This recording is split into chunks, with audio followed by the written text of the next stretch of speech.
Bienvenidos a este nuevo análisis a fondo.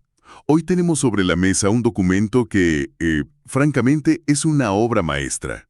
Hola, sí, es un texto muy rico. Es como una obra maestra de la psicología del liderazgo, pero disfrazada de manual de instrucciones antiguas. Exacto, un manual muy antiguo, Específicamente nos vamos a sumergir en el capítulo 29 del libro del Éxodo.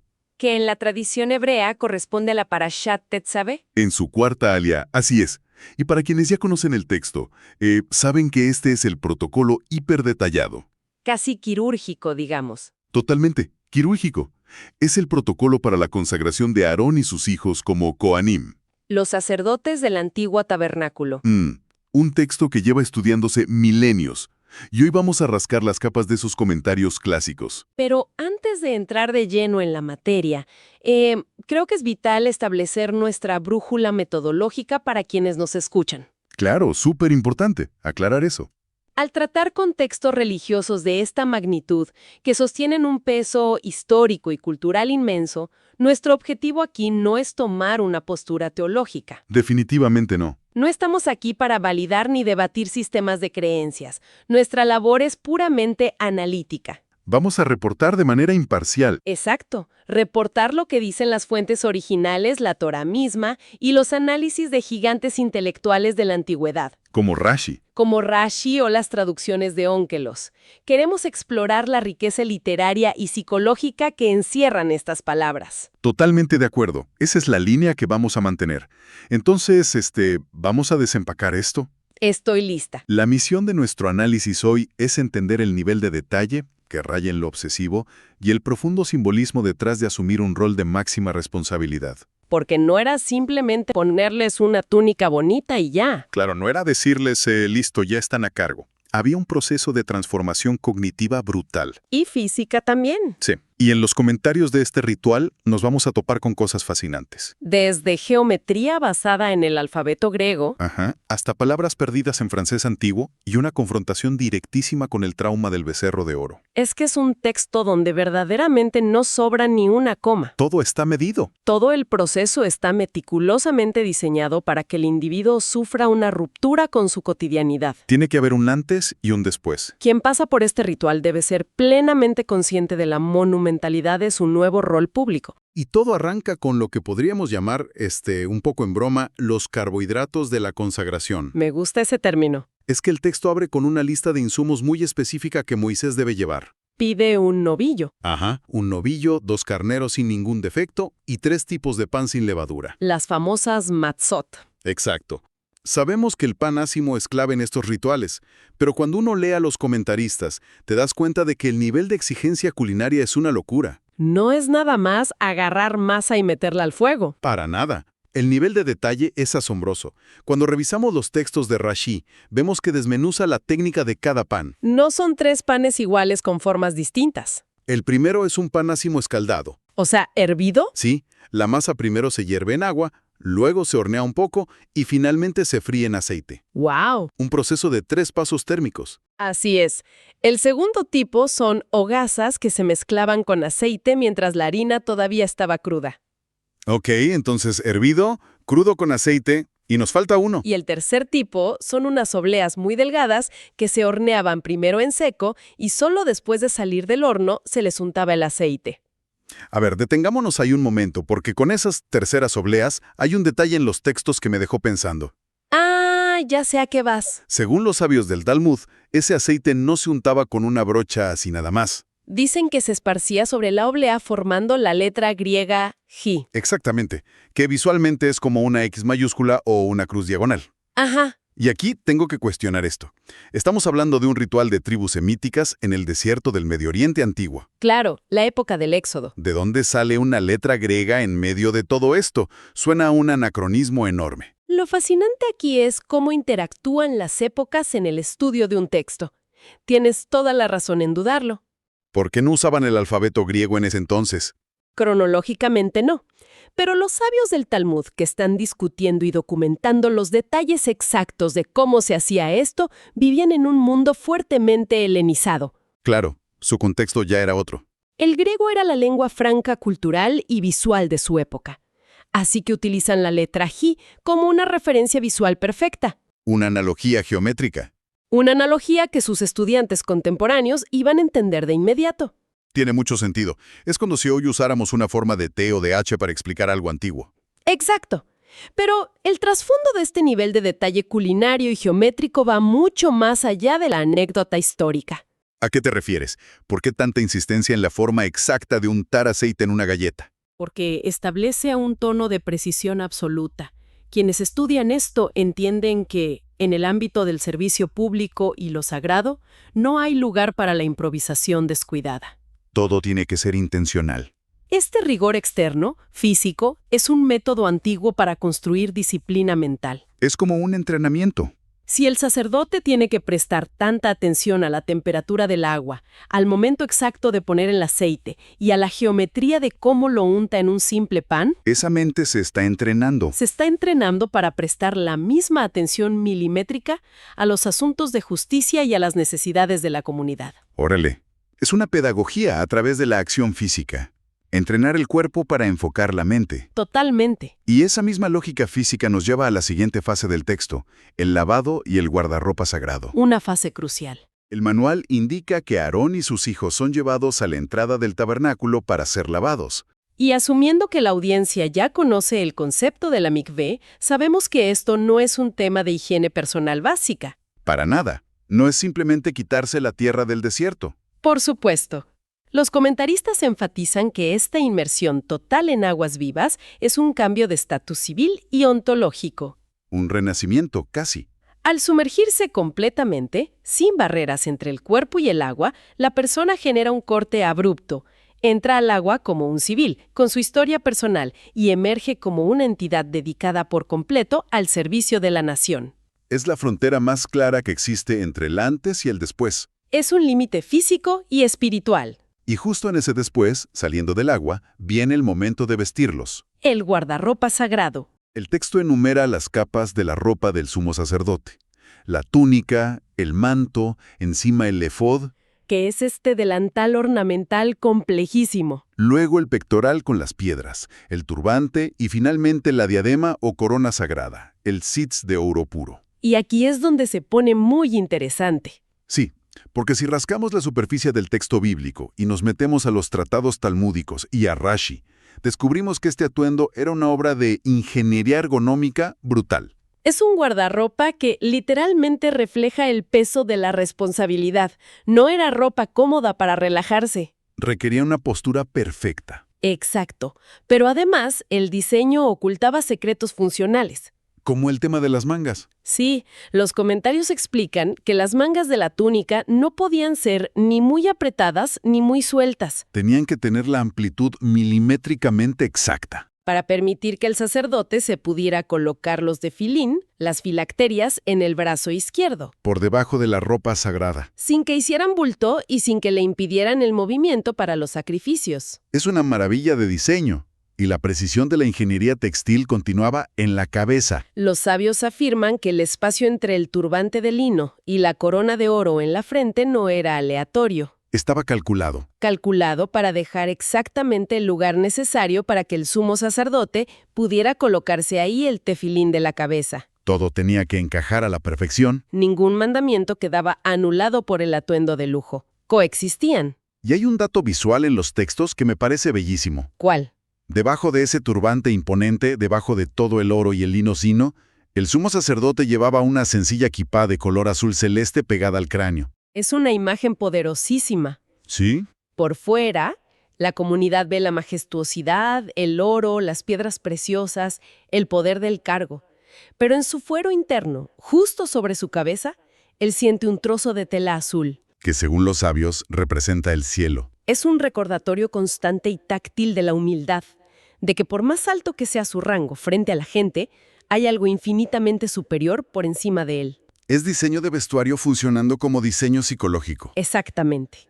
Una vez vestidos con toda esta armadura psicológica, llegamos a la unción. El momento del aceite. Moisés toma el óleo sagrado, que era una fórmula exclusiva e irrepetible, y lo vierte sobre la cabeza de Aarón. Y de nuevo, la mecánica de cómo se hace esto no es dejar caer el aceite a lo loco. Nada aquí es a lo loco. Si conectamos esto con el panorama general, la aplicación del aceite es quizás el momento más íntimo de la consagración.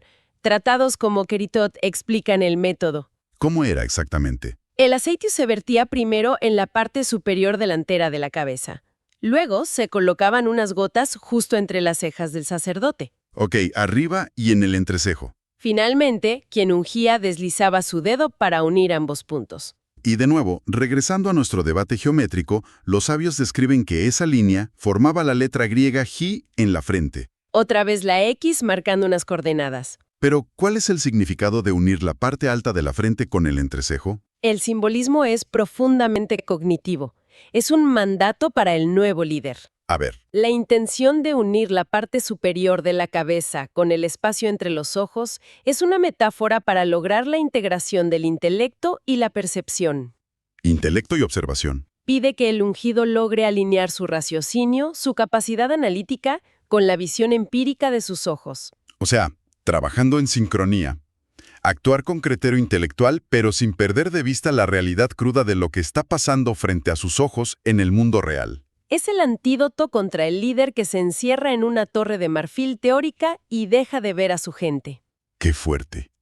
Es la demanda de un liderazgo anclado en la realidad. Y las fuentes subrayan que esta coreografía exacta de unción trazó una línea histórica. ¿Hacia dónde? Este mismo procedimiento estricto, con esta misma geometría, se utilizó siglos después para ungir a los reyes de Israel. ¡Wow! Y los textos escatológicos afirman que este será el mismo protocolo que se usará con el ungido del final de los tiempos, el Mashiach. Es una línea ininterrumpida de continuidad sobre cómo se debe concebir la responsabilidad de gobernar o liderar. Y después de este momento tan elevado, tan intelectual y espiritual con el aceite, hay un cambio de tono brutal en el texto. Pasamos de lo celestial a lo visceral. Entramos a la fase de los sacrificios, empezando por el novillo. El texto indica que Aarón y sus hijos deben acercarse al toro joven y apoyar sus manos sobre la cabeza del animal con todo su peso corporal. Sabemos que el acto de apoyar las manos es una transferencia simbólica. Un reconocimiento de fallas. Pero la pregunta es, ¿de todos los animales permitidos, por qué arrancar este proceso con un novillo? Esa es la pregunta central que se hacen los comentaristas, porque en los rituales de expiación hay corderos, cabras, aves. La respuesta que dan los sabios revela una conexión histórica ineludible. El novillo se exige aquí como una expiación directa por el trauma colectivo más grande que habían vivido recientemente. El incidente del becerro de oro. Es una compensación literal. Un bovino viene a expiar el desastre provocado por la idolatría a la imagen de otro bovino. Y Aarón, como sabemos, tuvo un papel muy complejo y directo en la creación de ese becerro de oro mientras Moisés estaba en la montaña. O sea, el texto le está diciendo a Aarón, antes de ponerte la corona y entrar al lugar más sagrado, tienes que pararte frente a tu peor error, ponerle las manos encima y confrontarlo. Es un ejercicio de rendición de cuentas implacable. El mensaje es claro. Nadie asciende al poder supremo sin antes limpiar el historial de sus fracasos más profundos. No se puede liderar escondiendo los errores del pasado bajo la alfombra. Y la seriedad de esto se refleja en la arquitectura de cómo se procesa la sangre de este novillo. Moisés pone sangre en los cuernos del altar con su dedo, y el resto se derrama en la base. Y aquí, los comentarios técnicos de Rashi son vitales. Aclara que la base del altar no era plana y que la sangre no se tiraba a la tierra sin más. Había un receptáculo cóncavo en la base del altar, a una altura exacta de un codo desde el suelo, diseñado para contener esa sangre. Una contención meticulosa. Y luego viene la parte de quemar las ofrendas. El texto especifica que el sebo, el diafragma y los riñones se queman en el altar. Y aquí, revisando mis notas sobre las fuentes, me topé con un detalle fascinante de lingüística y pedagogía. ¿El tema de los idiogas? Sí, Rashi, escribiendo en el siglo XI, en medio de su intrincado comentario en hebreo, de repente mete palabras en francés antiguo para explicar estas membranas anatómicas. Usa términos como toilette para la membrana del hígado. O hebres para ciertos tejidos. ¿por qué uno de los rabinos más grandes de la historia se pone a usar el francés de la calle en un texto tan sagrado? Es una joya histórica que demuestra cómo la transmisión del conocimiento tiene que adaptarse a su entorno. Rashi vivía en Troyes, en la Francia medieval. Claro, su audiencia era otra. Sus estudiantes no eran carniceros del antiguo Medio Oriente, eran judíos europeos del siglo XI. Para Rashi, lo primordial no era mantener un purismo lingüístico inalcanzable, sino que el estudiante entendiera exactamente de qué parte de la anatomía animal estaba hablando el Éxodo. Usaba la lengua vernácula, el idioma de los mercados de su época para asegurarse de que la imagen mental fuera precisa. Es la máxima expresión de un maestro priorizando la claridad pedagógica sobre la pretensión académica. Es una lección increíble. Y ese nivel de claridad pedagógica nos lleva a lo que pasa con el resto del novillo. Porque los riñones y el sebo se queman en el altar. Pero el texto dice que toda la carne restante, la piel y el estiércol del novillo tienen que ser sacados por completo del recinto y quemados fuera del campamento. Lejos de la comunidad. Y leyendo sobre el sistema general de sacrificios, esto parece una anomalía tremenda. Lo es. En las reglas generales descritas en el Levítico, para este tipo de ofrenda por el pecado, lo que se conoce como ofrenda exterior, la carne normalmente debía ser consumida por los propios sacerdotes. Entonces, el hecho de que aquí se prohíba estrictamente consumirla y se ordene su destrucción total fuera del perímetro, subraya la gravedad absolutamente excepcional de lo que están intentando reparar. El becerro de oro fue una fractura ontológica tan severa en la nación que no puede asimilarse. No hay nada de ese error que pueda ser internalizado o comido por los líderes. Debe ser erradicado por el fuego lejos del centro espiritual. Es una erradicación total del error. Y una vez que el fantasma del becerro de oro es tratado con esa severidad, el ritual pasa al siguiente animal, el primer carnero. Y aquí la logística cambia por completo. Se le quita la vida al animal, pero el manejo de la sangre es distinto. El texto bíblico simplemente dice que la sangre debe ser arrojada en derredor del altar. Ahora, el altar era una estructura cuadrada gigante. Si me dices tira líquido alrededor de un cuadrado, me imagino a un sacerdote corriendo en círculos con una cubeta, lo cual suena bastante caótico para el nivel de precisión que hemos visto. Suena caótico porque logísticamente un círculo alrededor de un cuadrado es ineficiente, pero el Talmud y Rashi, basándose en él, resuelven este problema de ingeniería ritual de una manera brillante. El sacerdote no corría. ¿No? Se paraba en dos esquinas diagonales opuestas del altar, tomaba el recipiente con la sangre y la arrojaba contra la arista misma de la esquina. Al chocar el líquido con fuerza contra el vértice, la sangre se esparcía hacia ambos lados de la pared en un ángulo de 90 grados. O sea, lograban manchar dos paredes simultáneamente con un solo tiro. ¡Qué eficiencia! Exactamente. Y los sabios lo describen usando nuevamente la referencia griega. La sangre tomaba la forma de la letra gamma. Que visualmente es como una escuadra.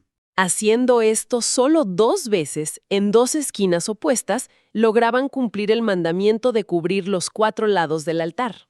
Es física de fluidos y economía de movimiento aplicada a lo sagrado. Una ejecución técnica perfecta. Y una vez hecho eso, todo el carnero se quema sobre el altar. Y aquí el texto usa una frase que aparece muchísimas veces en la antigüedad. Describe el humo de este carnero como una fragancia placentera para la divinidad. Un aroma que apacigua. Esto plantea una pregunta importante, una que cualquier persona con pensamiento crítico se hace al leer estos textos hoy en día. ¿Acaso la entidad suprema, el creador del universo, tiene un sistema olfativo? ¿Disfruta el olor a parrillada en el desierto? Suena absurdo plantearlo así. Los sabios medievales abordan esto de frente y la respuesta es un rotundo no. Aclaran que antropomorfizar a la deidad aquí es un error de lectura. Entonces, ¿qué significa ese aroma placentero si no tiene que ver con el olfato? El término original en hebreo, nachat raj, se traduce mejor como una satisfacción o un alivio profundo. Una satisfacción. Lo que resulta placentero es el hecho de que el ser humano recibió una directriz extremadamente compleja que involucraba vestimenta, arquitectura, geometría, preparación de alimentos y confrontación psicológica.